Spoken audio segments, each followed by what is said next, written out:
आज लव जिहाद केस रांची में फैसला आया। अब अपराधियों को सजा सुनाई गई। झारखंड की राष्ट्रीय शूटर तारा सहदेव को जबरन धर्म परिवर्तन एवं खुद को हिंदू बताकर धोखे से शादी करने और बाद में उस पर इस्लाम कबूल करने का दबाव बनाने एवं ऐसा नहीं करने पर उसकी पिटाई करने के जुर्म में आज रांची की स्पेशल सीबीआई जज ने रकीबुल उर्फ रंजीत कोहली को आजीवन कारावास की सजा सुनाई। साथ ही साथ उनकी मां केसर रानी को 10 साल की सजा सुनाई और उनके मुख्य सहयोगी मुश्ताक अहमद पूर्व registrar vigilance Ranchi high court को 15 साल की सजा सुनाई। इस केस में इस न्यायालय के निर्णय के बाद ये स्थापित होता है कि लव जिहाद कोई प्रोपोगंडा नहीं है।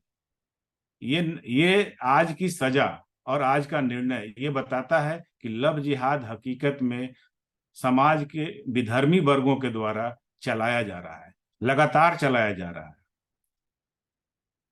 और ये प्रोपोगंडा नहीं है, ये हकीकत में चल रहा है। इनका मुख्य उद्देश्य है देश को तोड़ना।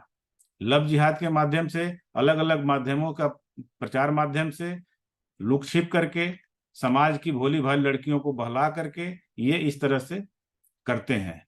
समाज की कम ही लोग इनके प्रभाव में आने के बाद लड़ाई लड़ पाते हैं। इसमें से तारा सहदेव बधाई की पात्र हैं, जो अपने दर्द को पहले पुलिस के पास, बाद में सीबीआई के पास रखते हुए आज न्यायालय में और एक बहुत ही मार्केबल बात यहाँ पे है कि न्यायालय में उनका 8 महीने तक जीरा चला।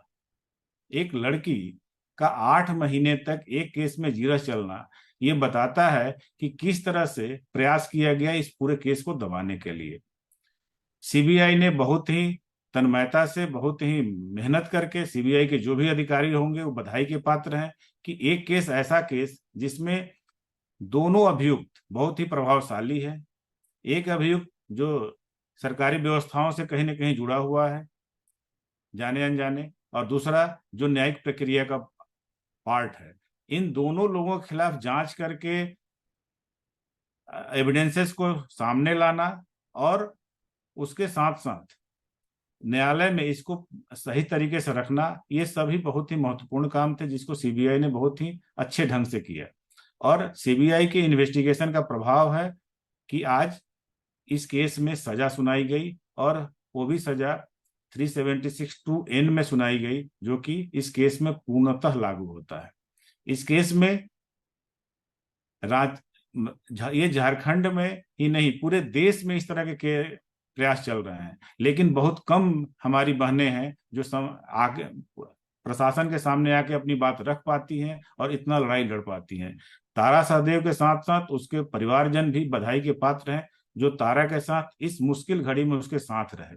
साथ ही साथ मैं अपनी पूरी लीगल टीम को बधाई देता हूं कि आज उनकी सारे सबके प्रयास से, सामूहिक प्रयास से आज इस एक विक्टिम लड़की को न्याय मिला और अपराधियों को सजा मिली।